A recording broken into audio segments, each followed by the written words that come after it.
Hey guys, welcome back to my channel. So आज का video का थंबनेल देख के आप समझ गए हमारा आज का वीडियो किस पे होने वाला है। तो अभी रिसेंटली हमने अपनी बाइक का जो इंजन है वो पूरा बनवाया था हमने KTM सर्विस सेंटर। जब हम गए थे KTM मायापुरी में, वहाँ पे उन लोगों ने बहुत ज़्यादा खर्चा बताया था। अप्रोक्स उन्होंने 60-70 हज़ार के बीच में खर्चा बताया था। बाहर एक मैकेनिक है जो कि KTM का ही मैकेनिक है, उसने KTM से रिज़ाइन देके बाहर अपनी अलग शॉप खोली थी। तो मैंने सोचा कि मैं अपना जो बाइक का सारा काम है उससे कराऊंगा। तो उसने मेरा काम आधे रेट में किया था और मेरा काम काफ़ी अच्छा भी किया था। मगर पता नहीं क्यों अभी 12,000 किलोमीटर में मैंने अपनी बाइक का इंजन बनवाया था और 13,000 में मैंने पहले सर्विस करवाई थी। तो उसके बाद अब मेरी बाइक 16,000 हो गई, मैंने दोबारा सर्विस कराई थी। अब 16,900 किलोमीटर जब हो चुके तो मेरी बाइक का जो इंजन है वो दोबारा से कम हो गया। तो कुछ ऐसी हालत हुई थी इसमें मेरी बाइक की। पूरी बाइक खुली थी मेरी, इसका हाफ इंजन हुआ था, इसकी पूरी सिलेंडर की डली थी, इसका पूरा क्लच असेंबली डाला था, इसका सारा कुछ डला था ऑल ओवर। आपके सामने है, देखो पूरी बाइक खुल रखी है मेरी। अब इसका क्या सोल्यूशन है वो मुझे समझ नहीं आ रहा। तो मैंने मैकेनिक को फ़ोन किया कि भाई ऐसा सीन है, दोबारा से भी मैंने 16,000 किलोमीटर में सर्विस करवाई थी तो 16,900 चली है। मतलब 900 किलोमीटर में काफ़ी ज़्यादा इंजन ऑयल कम हो चुका है, बाइक को पूरा नीचे लिटाना पड़ रहा है। उसके बाद जाके जो मेरी बाइक का ऑयल है वो ऊपर आ रहा है। अभी क्लिप आएगी, क्लिप में आप देखना कि मेरा ऑयल कितना नीचे करने में आ रहा है। बाकी अभी मैकेनिक के पास जाएंगे, मैकेनिक के पास आगे देखते हैं इसका क्या सोल्यूशन निकल रहा है। उसने मुझे फ़ोन पे बोला कि एक बार हम दोबारा टॉपअप मारेंगे और टॉपअप मारने के बाद हम दोबारा से चेक करते हैं कि इसका इंजन ऑयल कितना कम होता है कितना कम नहीं। तो अब यही है कि भाई फिर से मैं टेंशन में आ गया हूँ कि दोबारा अगर इंजन बनने की नौबत आ गई तो बहुत ज़्यादा बड़ा खर्चा आ जाएगा। और मतलब टेंशन के बारे में समझ नहीं आ रहा कि मैं बोलूँ क्या। अब इस समय पूरा रंग उड़ा हुआ है मेरे चेहरे का, बोलने का कुछ दिल नहीं कर रहा, मगर मैंने फिर भी सोचा कि ऑयल क्यों कम हो रहा है उसका रीज़न मुझे नहीं मालूम। तो अब एक काम करते हैं, मैकेनिक के पास जाते हैं, मैकेनिक के पास आके देखते हैं कि इसका क्या सोल्यूशन निकलेगा, क्यों मेरा ऑयल कम हो रहा है। वो दोबारा चेक करेगा मेरी बाइक को। तो चलते हैं। आई थोड़ कि इसकी जो रिंगें होती है वो दोबारा से ना कट गई हो, बट जाके देखते हैं कि अब क्या सीन है। तो अभी हम आ गए मैकेनिक के पास जहाँ पे हमारी बाइक का सारा काम होता है। तो अब सबसे पहले वो इसका पूरा इंजन ऑयल गिरा के देखेंगे, वो साफ़ कर रहे हैं पूरा कि इसके अंदर कितना इंजन ऑयल बचा है। उसके बाद मालूम पड़ेगा इसके अंदर की कहानी क्या है। अगर इसका इंजन ऑयल सिर्फ 1 लीटर होगा तो भाई रिस्क है, तो बहुत बड़ा रिस्क है। फिर हमें जल्दी कोई ना कोई इसका सोल्यूशन निकालना पड़ेगा। बस दुआ करेंगे कि इसका जो ऑयल है वो 1300 से 1400 के बीच में आए, क्योंकि 100-200 चलता है कम हुआ। मगर अगर इसका ऑयल 1 लीटर के आसपास आया या फिर 900 ml के आसपास आया तो भाई बहुत बड़ा रिस्क है, अपनी गाड़ी के अंदर बहुत बड़ा खतरा है। और वैसे भी मैं नोटिस कर रहा था कि मेरी बाइक के जो पिस्टन है वो बहुत तेज़ी से काम कर रहे हैं, मतलब कि ओवर स्पीड ले रहे हैं। लाइक मेरी बाइक का जो 5th गियर है पहले 154 लगता था, मगर अब मेरी बाइक का जो 5th गियर है वो कम से कम भी 167 लग रहा है। तो मुझे कहीं ना कहीं डाउट हो रहा था कि मेरी बाइक इतनी ज़्यादा क्यों भाग रही है, मतलब जो मेरी बाइक का 5th गियर का लिमिटर है वो इतना लॉन्ग क्यों जा रहा है। तो मुझे हल्का सा डाउट आ रहा था। And the second thing is this कि इसका जो साउंड है ना बहुत ही ज़्यादा लाउड हो रखा है। अभी मेरे स्ट्रोक एग्जॉस्ट का मैंने सिर्फ DB के लिए निकाला हुआ है, तब भी इसका साउंड बहुत ज़्यादा लाउड आ रहा है।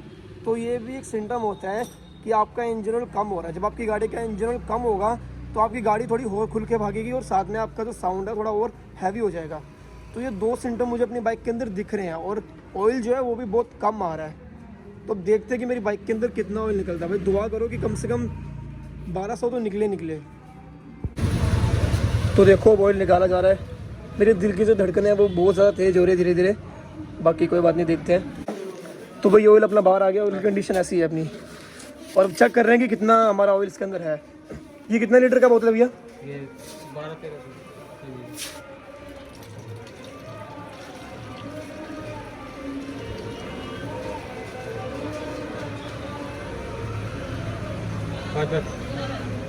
थोड़ा सा डाल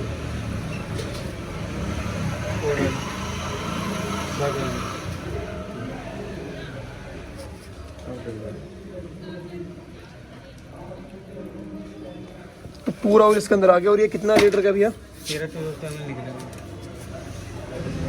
ये अभी 1 लीटर लिखा हुआ ये रहा।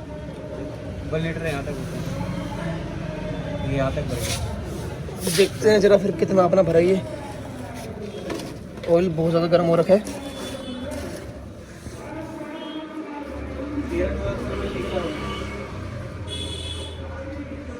तो ये दिख रहा होगा आपको, ऑयल हमारा यहाँ तक निकला है। देखो यहाँ तक हमारा ऑयल निकला है। तो बाकी इसमें तो 1 लीटर लिखा है, मगर भाई बोल रहे कि 1300 ही है। भाई सही में 1300 है क्या ये? लीटर होगा तो यहाँ तक वो इंजन है।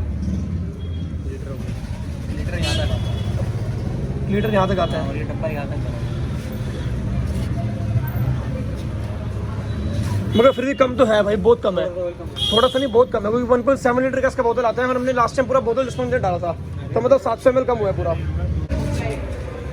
तो भाई अभी हाल फिलहाल में सोल्यूशन हमारा एक ही निकला है कि गाड़ी अभी पूरी खुलवाएंगे नहीं हम, इसका इंजन अभी नहीं खुलवाना, हमने चेक नहीं करवाना, सिर्फ अभी इसको दोबारा से हम टॉपअप मरवा रहे हैं और उसको दोबारा एक बार हम लेवल मिला रहे हैं, और उसके बाद जब लेवल में आने के बाद दोबारा अगर कम हुआ तो उसके बाद इसका इंजन जो है खोला जाएगा। क्योंकि अभी जो मैकेनिक है वो कह रहा है कि भाई अभी खोलने का कोई मतलब बनता नहीं है, क्योंकि ये समझ नहीं आ रहा कि 200-300 ml जो कम हुआ है वो क्यों कम हुआ है। बट हार्डली मुझे तो 500 ml कम लग रहा है, मगर वो अपने आइडिया से कह रहे हैं कि अभी ऑयल फिल्टर के अंदर भी इसका ऑयल रह जाता है, तो इसलिए नहीं निकल पाया होगा पूरा। बाकी हम देखते हैं कि कितना ऑयल इसके अंदर और डाला गया है, कितना ऑयल डाला गया इसके अंदर अब। बचा 1200 ml, टोटल डालने को 400 ml। 400 ml डाला है इसके अंदर। तो अभी इसके अंदर जो है 400 ml ऑयल डाला गया है, और लेवल आया कि नहीं आया इसका, छोड़ना एक बार। हाँ, इसका लेवल अब आ गया है। वीडियो में भी समझ नहीं आ रहा आपको, मगर यहाँ पे दिख गया है कि अभी 400 ml ऑयल और डालने के बाद इसका जो वो ऑयल है वो लेवल पे आ गया है। अब 400 ml क्यों कम हुआ है वो सोल्यूशन तो भाई अब बाद में मालूम पड़ेगा। बाकी अभी ये काम करते हैं, इस गाड़ी को हम लेके जाते हैं आगे और थोड़ा चलाते हैं, उसके बाद देखते हैं कि इसका जो लेवल है ऑयल का वो ठीक है या नहीं है। बाकी बातें घर जाके करेंगे आपसे।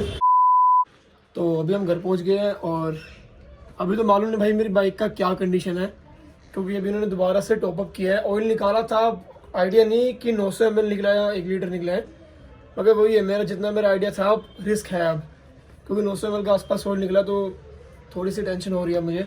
तो उन्होंने 400 ml दोबारा डाला है, मतलब 1 लीटर और 414, मतलब उन्होंने कर दिया। उन्होंने बोला कि 1 लीटर 100 ml आपका ऑयल फिल्टर के अंदर भी होगा, तो 1500 से पूरा हो चुका है। तो कह रहे अभी चलाओ। हालांकि मैंने अभी इंजन बनवाया था, अब इतनी जल्दी इंजन कैसे बोल गया ये तो मुझे भी नहीं मालूम। अब इंजन कैसे बोलता है, पिस्टन आपका कैसे बोलता है, रिंगे कैसे करती है अगर आप खड़ी गाड़ियों में रेस दोगे तो। मगर जब से मैंने इंजन बनवाया भाई, मैंने एक बार भी अपनी गाड़ी में रेस नहीं दी खड़े हो गए।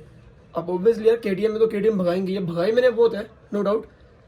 मैंने 2 चीज़ें नहीं की जिससे पिस्टन में लोड आता है। पहली चीज़ कि मैंने अपनी बाइक का लिमिटर पूरा हिट नहीं किया, मतलब पहला गियर 59 और दूसरा गियर ऐसे लोग लगाते हैं ना, मतलब पूरा लिमिटर जब बोलता है उसके बाद गियर शिफ्ट करते हैं, वो चीज़ मैंने नहीं की। पहला सिम्टम ये है, और दूसरा सिम्टम मैंने खड़ी गाड़ी में रेस नहीं दी।